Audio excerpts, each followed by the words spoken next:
de la parole. Gloire à ton nom, Seigneur. Au nom de Jésus. Amen. Amen. Amen. Est-ce qu'on peut acclamer le Seigneur? Voilà, ce sont des moments merveilleux. Ces moments où nous passons pour écouter notre Seigneur. Nous avons déjà rappelé que la parole de Dieu est au cœur de notre relation avec Dieu. Dieu a fait toutes choses par la parole. Dieu est la parole. Et quand tu écoutes la parole, tu écoutes Dieu. Chers frères et sœurs, donc depuis dimanche, nous avons commencé un thème. La puissance de la vérité. Et dimanche, le dimanche qui vient de passer, nous avons vu un sous-thème. C'est le pouvoir de la vérité. Et dans ce thème, nous avons compris que la vérité nous donne la capacité. La vérité nous donne le pouvoir de dire non. De dire non aux œuvres du malin.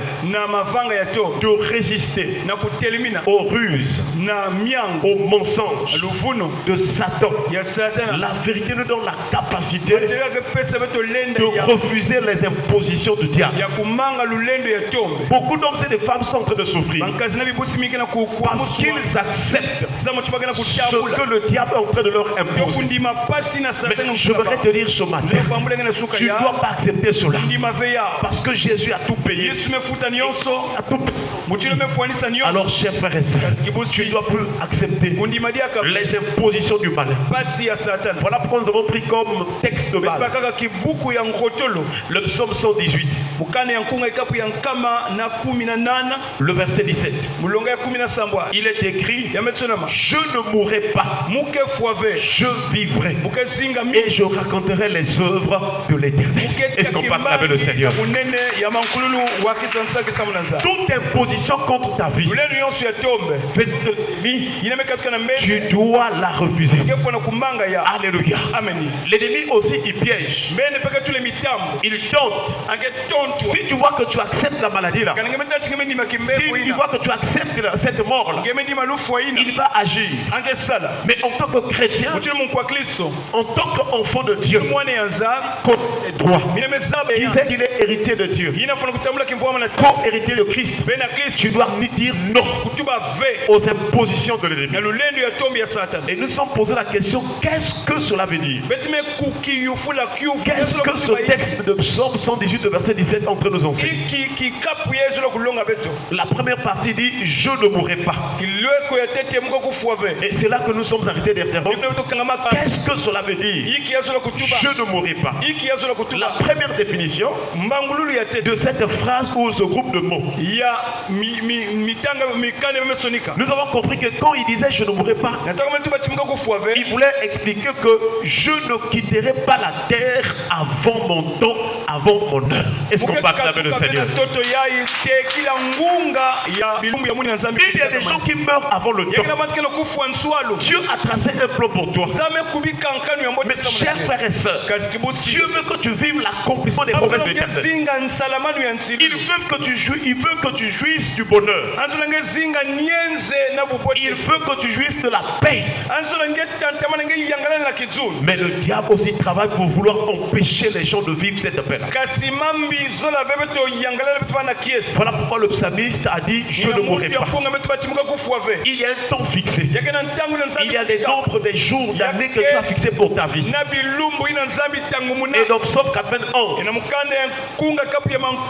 je crois le dernier verset, et il dit: je lui rassasierai de longs jours et je lui ferai voir mon salut. Dans le plan de Dieu, il veut que tu vives longtemps. Il veut que tu vives pendant le temps que Dieu avait prévu pour toi. Et à la fin, il veut que tu voies le salut. Le salut, c'est une personne. Le salut, c'est Jésus. Il veut que quand Christ paraîtra, que tu voies la gloire, que tu paraisses dans la gloire. Il veut que ton âme aille au ciel. Voilà la volonté de Dieu. Dans Jean chapitre 7 verset 30, il est écrit: Il cherchait donc à se saisir de lui. Et personne n'a mis la main sur lui. Parce que son heure n'était pas encore venue. Est-ce qu'on parle avec le Seigneur? On voulait se saisir de Jésus. On voulait le tuer. Mais son heure n'était pas encore là.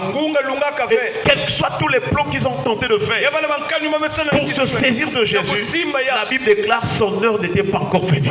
Est-ce qu'on parle avec le Seigneur? Voilà pourquoi ce matin, tu dois comprendre ces choses. Lorsque tu prieras, tu dois déclarer ces paroles en disant que personne ne me détruira. Donc je ne veux pas accomplir ma mission pour laquelle Dieu m'a placé sur la terre. Donc je ne vais pas rentrer dans ma destinée. Personne. Et tu ne dois pas accepter que tu meurs par la volonté de l'ennemi. Tu dois tout faire par rapport à la volonté du Père. Alléluia. Amen. Il voulait toutefois le saisir. Mais son heure n'était pas encore venue. Que le Seigneur t'accorde la grâce de recevoir toutes choses, de vivre toutes choses selon l'heure ou le temps que tu as préparé pour toi. Alléluia. Amen. Dans Job chapitre 22, le verset 15 à 16, il est écrit: et quoi? Tu voudrais prendre l'ancienne route? L'ancienne route qu'ont suivi les hommes d'iniquité. Ils ont été emportés avant le temps. Ils ont eu la durée d'un torrent qui s'écoule. Ce texte nous montre que il y a une ancienne route. Mais l'ancienne route là, ce sont les hommes d'iniquité qui en empruntent, si on peut dire. Ce sont les hommes d'iniquité qui marchent dans cette ancienne route. Le danger de cette ancienne route, c'est que cette ancienne route écourte la durée de vie. Quand tu empruntes cette ancienne route là, tu ne peux pas vivre longtemps. Tu ne peux pas vivre pendant le temps des jours que tu avais prévu pour toi. Souvenez-vous que le psalmiste a dit: sur ton livre étaient tous inscrits les jours qui m'étaient destinés, avant qu'aucun d'eux n'existe. Mais beaucoup de gens sont en train de mourir avant le temps. Et Job nous rappelle, ils meurent parce qu'ils empruntent l'ancienne route. Chers frères et sœurs, est-ce que toi aussi tu marches dans l'ancienne route? Et dans l'ancienne route, c'est là où les gens se moquent de Dieu. Les gens murmurent contre Dieu. Ah, mais ce Dieu là aussi. Depuis que je prie aussi, qu'est-ce qu'il y a? Je suis pour moi fatigué. Les gens sont impatients. Les gens pensent que Dieu, il s'est dit que Dieu est incapable. Je ne sais pas quelles sont les pensées qui te traversent ce matin. La prière de ce matin, tu dois quitter l'ancienne route. L'ancienne route, c'est celle que les gens empruntent pour désobéir volontairement à la parole de Dieu. Toi, tu viens à l'église, on te prêche la parole de vérité. C'est cette parole qui va t'affranchir. C'est cette parole qui va te délivrer des liens, des condamnations. Cette parole te montre la véritable voie. C'est à travers cette lumière de la parole que tu seras dans le plan de Dieu, donc la volonté de Dieu. Mes chers frères et sœurs, si tu empruntes l'ancienne route, ça sera terrible. Et l'ancienne route, c'est le signe des chrétiens aussi qui viennent prier mais qui continuent à vivre selon le monde. La Bible déclare: si quelqu'un est en Christ, il est une nouvelle créature. Les choses anciennes, l'ancienne route est passée. Tout ce que tu aimais, tout ce qui était pour toi des gains, maintenant que tu es en Christ, tu dois les regarder comme une perte. Tu ne dois plus avoir le temps d'aller faire des beautés du monde, de mettre des choses du monde, de mettre des mèches, toutes sortes de choses de prostituées. Parce que ces choses-là sont une inspiration de la grande prostituée. Est-ce que tu veux perdre ton âme à cause des choses de ce monde? Dieu t'a créé naturel. Tu dois rester naturel. Est-ce qu'on va acclamer le Seigneur? Malheureusement, des frères et des sœurs, quoi que vous prêchez, quand ils sortent de l'église, ils ont pris l'ancienne route. Mais je vous en supplie, faites un effort de quitter l'ancienne route. Parce que même si vous êtes chrétien, la mort peut venir plus tôt. Le diable connaît ces choses. Il va vous attaquer. Si vous êtes sur sa voie, il va vous détruire. Le Seigneur a dit, le voleur ne vient que pour dérober, égorger et détruire. S'il te plaît, fais des programmes de jeûne et prière pour que ton corps quitte l'ancienne route, afin que tu sois dans la nouvelle route. Y a-t-il une nouvelle route? Si, chers frères et sœurs, dans Hébreux chapitre 10, le verset 19 à 20, il est écrit: ainsi donc, frères, puisque nous avons au moyen du sang de Jésus une libre entrée dans le sanctuaire par une route nouvelle et vivante qu'il a inaugurée pour nous au travers du voile, c'est-à-dire de sa chair. Est-ce qu'on va acclamer le Seigneur?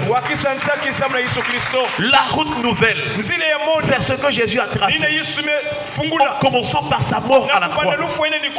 Il nous a tracé, il nous a inauguré la voie qui conduit au Père, la route qui protège notre âme, la route qui délivre notre âme de la perdition. Jésus, il a inauguré cette route-là au travers du voile, au travers de son sang. Lorsqu'il était en train de mourir, chers frères et sœurs, son sang a été répandu pour le pardon des péchés, pour la rémission des péchés. Il était mort pour toi, il était mort pour moi, il était mort pour tous. Et c'est par amour. Comment tu peux encore accepter de repartir dans l'ancienne route? Jésus a tracé une nouvelle route à travers son sang. Nous avons une libre entrée dans le sanctuaire, dans la présence de Dieu.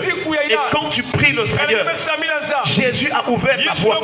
Lorsque tu fermes les yeux, lorsque tu élèves la voix, ton esprit peut venir de la présence du Seigneur. Est-ce qu'on va acclamer le Seigneur? Il y a un choix à faire. Est-ce que tu vas emprunter toujours l'ancienne route?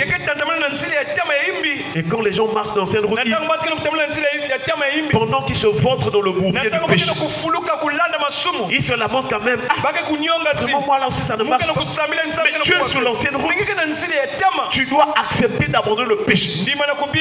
Tu dois accepter que le sang de Jésus te lave, te purifie. Et quand tu es purifié, ne repars plus là-bas. Et l'apôtre Pierre dit, il leur est arrivé un proverbe qui dit, le chien est retourné à ce qu'il a vomi, et la truie s'est vautrée dans le bourbier. Donc quand tu continues à faire les choses du monde, même si tu es un chrétien depuis des années, même si tu cries, tu fais des programmes, ça c'est ce que les gens voient. Sur le plan spirituel, le Seigneur te voit comme un chat qui a vomi et qui prend encore ses vomissements. C'est comme une truie qui va encore repartir dans la boue.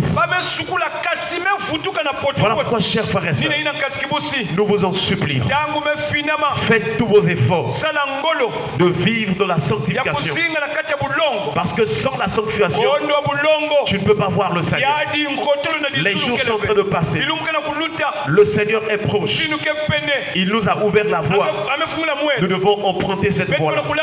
Nous devons entrer entrer dans cette voie de la sanctification, de la crainte de l'Éternel. Ne crains pas les gens que tu vois. Tu dois craindre Dieu. Que tu sois au travail, que tu sois en dehors de l'église, quel que soit dans les relations où tu seras, il faut que l'on constate, voie en toi la crainte de l'Éternel. Voilà la voie que le Seigneur a tracée, que le Seigneur nous donne de choisir, de demeurer sur cette nouvelle route au travers du sang de Jésus et aussi à travers l'œuvre de la croix. Tous les jours de notre vie, nous devons porter le regard sur l'opprobre de Christ afin que nous puissions arriver à une dimension de foi comme Moïse. Il était dans l'Ancien Testament, mais il regardait que l'opprobre de Christ était plus important que les trésors de l'Égypte. La mort de Christ, l'œuvre du Seigneur doit être la plus importante dans notre cœur, plus que toute autre chose dans ce monde. C'est ainsi que notre esprit sera disposé jusqu'à ce que le Seigneur vienne, que nous puissions partir, que nous puissions aller au ciel, que nous puissions vivre éternellement avec le Père. Est-ce qu'on parle avec le Seigneur? Baissons les têtes dans la prière. Gloire à ton nom, Seigneur.